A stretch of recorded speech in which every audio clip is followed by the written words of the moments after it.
我是非常赞成这个 Stephen Krashen 的这个说法，就是主要呢，就是要靠 input， 有意义，对你来讲是比较有意义的这个 message， 这个内容要多听多阅读，让大脑有机会习惯于这个新的语言。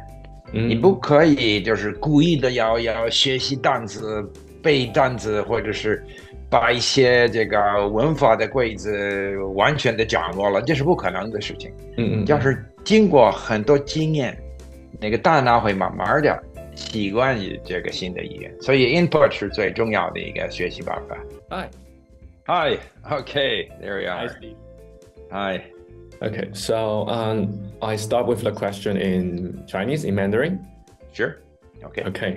好，很欢迎 Steve 来到我们的频道。然后，因为 Steve 在语言学习圈很有名，不过可能还是有少部分人不认识您，所以可以请你稍微自我介绍一下吗 ？OK， 那我很喜欢学语言，学了不少语言。还有呢，我有一个叫什么 YouTube channel 频道，有一个频道叫 Steve， 还有一个网站呢是专门为了学习语言叫 Link。但是主要呢，我现在78岁，最近20年我就特别就是集中我很多这个努力在学习不同语言，这是我的爱好，可以这样说。应该是专业，非常非常专业。不是专业，也可以，但是主要是爱好，也不是爱好，我就不需要做这个，因为在我这个工作的时候。多半是在这个做木材生意。我这木材公司还有，所以我头7年是做外交官，以后40多年做了就是木材生意。那么现在第3个这个行业呢，就是关于这个学习语言的活动。那我相信就是你对于语言学习啊，就是因为你学得非常久，然后所以一定有很强烈、很深刻的认知跟成就。我想要问说，因为语言学习其实有非常多不同的方法，我们可以看 YouTube， 我们可以看书，我们可以找老师。那有没有哪一种是你觉得最有效的，或者是如果只能选一种，你会选哪一种学习方法？那我觉得就是一般的来讲呢，我是非常赞成这个 Stephen Krashen 的这个说法，就是主要呢，就是要靠 input， 有意义，对你来讲是比较有意义的这个 message， 这个内容要多听多阅读，让大脑有机会习惯于这个新的语言。你不可以就是故意的要学习单词、背单词，或者是把一些这个文法的规则完全的掌握了，这是不可能的事情。要是经过很多经验，那个大脑会慢慢的习惯于这个新的语言，所以 input 是最重要的一个学习办法。那 output 呢 ？output 为了说的流利呢，要说的很多。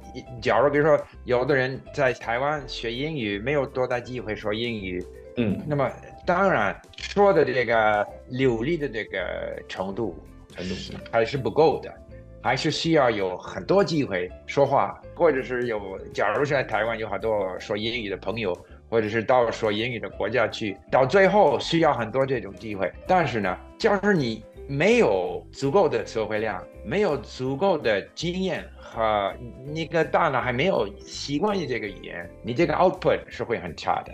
所以一方面你要继续 input 的活动，另一方面要趁每一个机会用你所学的语言，说错也没关系，不要怕，就是要说就完了。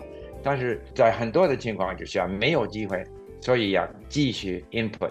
因为这个 input 是比较容易，可以去看电影，可以从 YouTube 找东西，可以看书就是没有限的，那个 input 的范围是没有限的。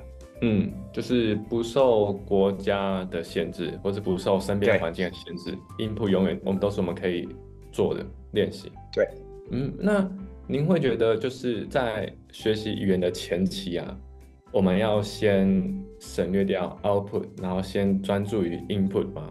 我认为所有的在学习语言的这个活动，都是有意义的。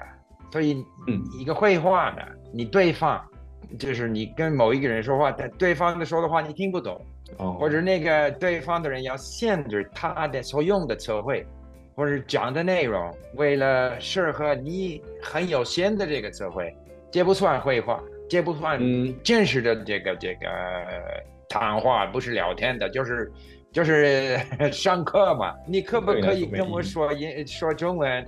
因为要练习 ，OK。但是它不是真的这个说话的这种经验，那是还是上课。所以为了能够在各不同的那个范围、不同的题目能够维持一个绘画呢，你需要很多词汇，你需要很多经验，需要就是很多 input， 就是没有捷径。那个 input 是那个你没有办法，你开始说话，你从头开始说话很有限制，所以在那个你要用1个钟头用很有限的、很少数的这个词汇说话呢，这个内容不是很丰富的，没有意义的，就是同样的频度很高的，你会说的 How are you? I'm fine， 就是反复的，所以 input 还是最重要。在头一个时期，3个月、6个月，就是看情况。也就是在我们还没有足够的 knowledge 之前，我们在做 output， 很多时候只是在浪费时间，因为这个对话是没有意义的，所以我们没有办法从上下文、从 context 学到东西。当然，这个也是取决于你住在什么地方。比如说我住在日本的时候，我一开始学习日语，什么都不会，但是要去日本铺子，肯定要用日语，因为周围都是日本人嘛。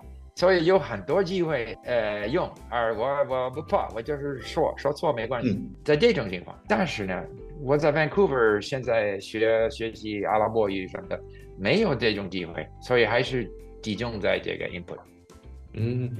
了解，谢谢。那我们进到 Español。Muy bien, vámonos. Okay. No tengo mucha oportunidad de hablar español en Taiwán. Bueno, sí. ¿Cuánto tiempo llevas aprendiendo idiomas? Aprendiendo idiomas, pues puedo decir que yo nací en Suecia. Entonces, a la edad de 5 años, toda la familia se fue al Canadá y yo olvidé el sueco y hablaba solamente el inglés. Pero a la edad de 17 tenía una pasión por el francés. Sí. Podemos decir que desde la edad de, 60 años. Llevo 60 años aprendiendo idiomas. Wow. Ahora solo tengo 28 años. Bueno, tienes mucho tiempo delante de ti. Sí. ¿Cuántos idiomas puedes hablar ahora? Bueno, yo digo que diferentes niveles hablo 20 idiomas. Pero hay como 6, 7 idiomas que hablo más o menos bien. Otros 5 idiomas que hablo pero menos bien.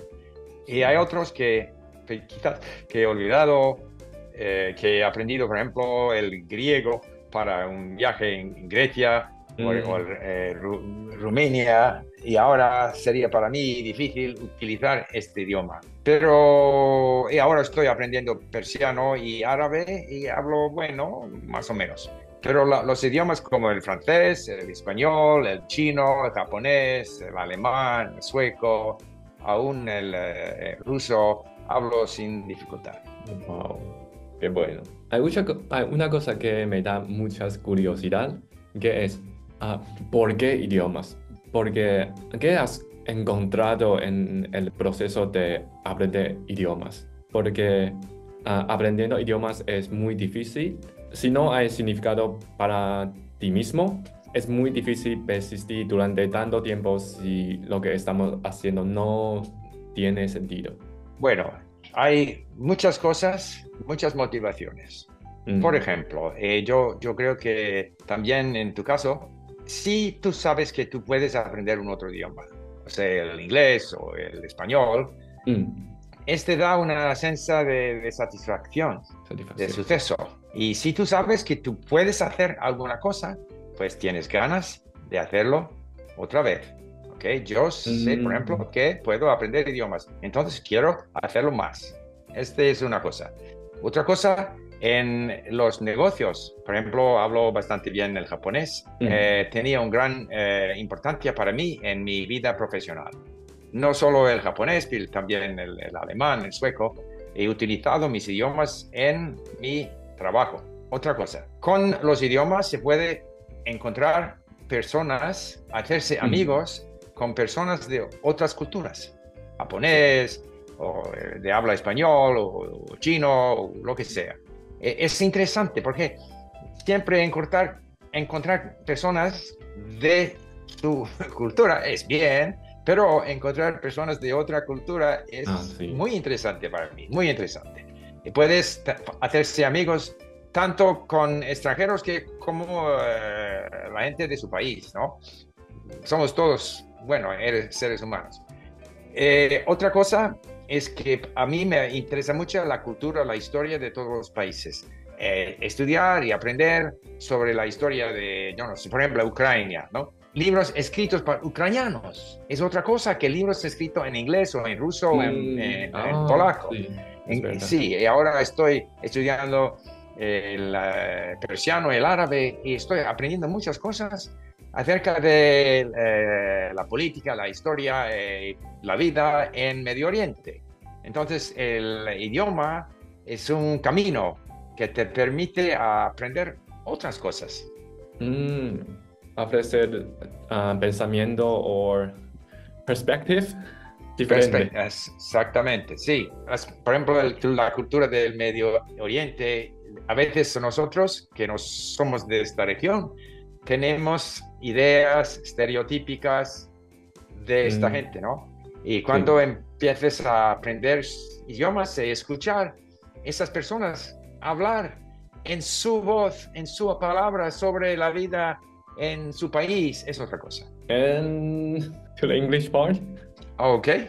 I'm happy you can. Hit me with whatever language you want. Okay. Wow. Impressive. Very impressive. If you are going to start learning a new language, is there a step or process and strategy that you are going to use in order to learn it very, very fast or very efficient? So I think we should not expect to learn a language very, very fast. I think we should try to enjoy the process. If we enjoy it, we will learn, we will stay with it. If we stay with it, we will improve, and eventually we will achieve our goals. So the main thing is to enjoy it. There are no shortcuts. I am very much in favor of input-based learning. Right. I might buy myself a little starter book, Asimil, Colloquial, Teach Yourself. And then at Link, I use our mini stories because they were designed with a lot of repetition of high frequency, especially verbs. So you hear the same content, different tense, different person, same words, more or less, the same context. And so typically I will listen to those, lots and lots of times. And so with the Arabic, with the Persian, where the writing system is so different, that kind of gets me a start in the language. And remember, I'm very much input-based at the beginning. And then I try to find authentic content that I can use. So I can go to YouTube. And again, I tend to study at Link, so I'll find a YouTube video. I'll import it into Link. With Whisper AI, it's transcribed automatically. And then I can use that as a lesson. And if I only listen, I only understand maybe 25, 30%. But if I can read it and look up words in an online dictionary and gradually learn the words, then gradually I understand more and more. And so I sort of go through this process. And when I see that my known word count at Link is at about 5,000 known words, then I try to engage an online tutor so that I can speak with someone.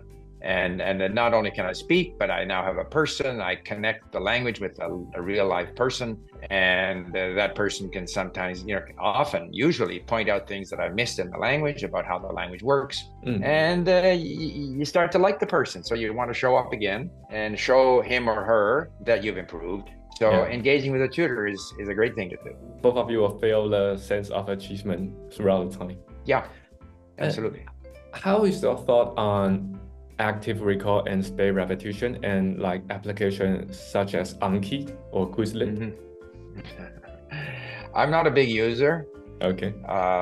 You know how the brain learns words? To learn a language, you need words, right? Repetition, right? Repetition.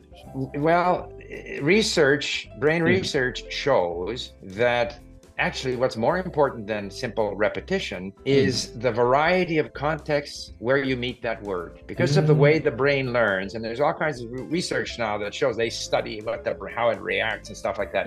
And so to sit there and deliberately try to learn a long list of words sort of divorced from meaningful content. I don't think it's that useful an activity. So and you need so many words. Like I was looking the other day, I have 29,000 known words in Arabic. I have about 50,000 words that I have saved. So if I'm going to review all of those in Anki, I will spend all of my study time with Anki. Right. And I don't want to do that. I don't want to do that. So I find podcasts on YouTube that are interesting to me, and I listen to them, I read them, I watch the video and link, I look up the words, and it's fun. So I enjoy doing it.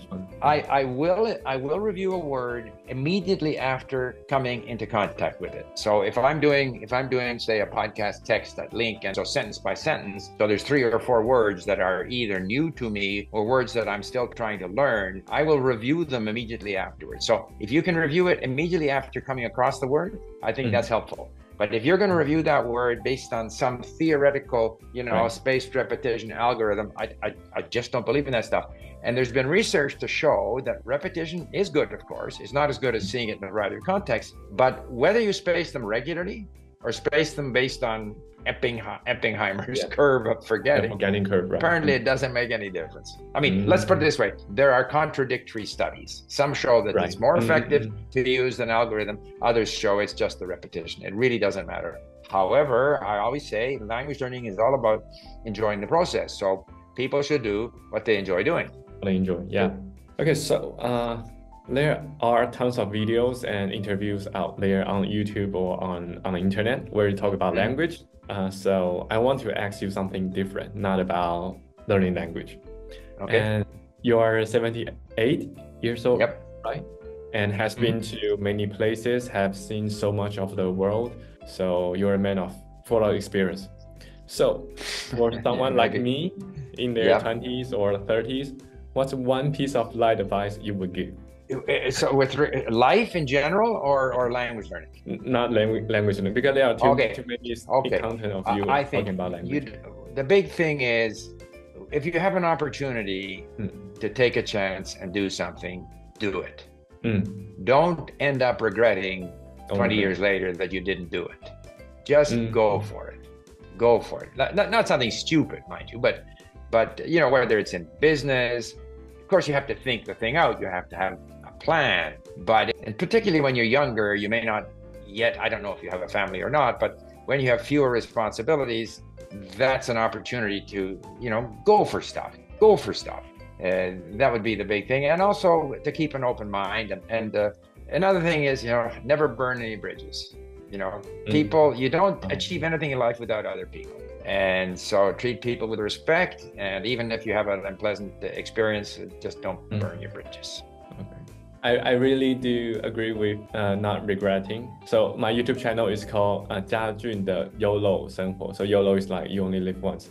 But many people express YOLO as you just do something crazy or kind of foolish because you only live once. But to me, I think YOLO not only means this kind of thing, but also the opposite. Like when you have to take responsibility or when you have to work very hard, you also have to take responsibility and work very hard because you only live once. So I really do agree. I agree. And you have to be responsible to yourself. That means that you have to know stuff. You can't just do something stupid. Like even if it's a matter of adventure, you can't go climbing a mountain or skiing off a trail somewhere where you don't know the conditions, you don't know the trail. You can't start a business if you don't know the market, if you have to have knowledge. And so it's important to learn, to always be learning things. First of all, the more you know, the more opportunities are going to come your way, and the better prepared you're going to be if you go and do something. You can't just be silly. And you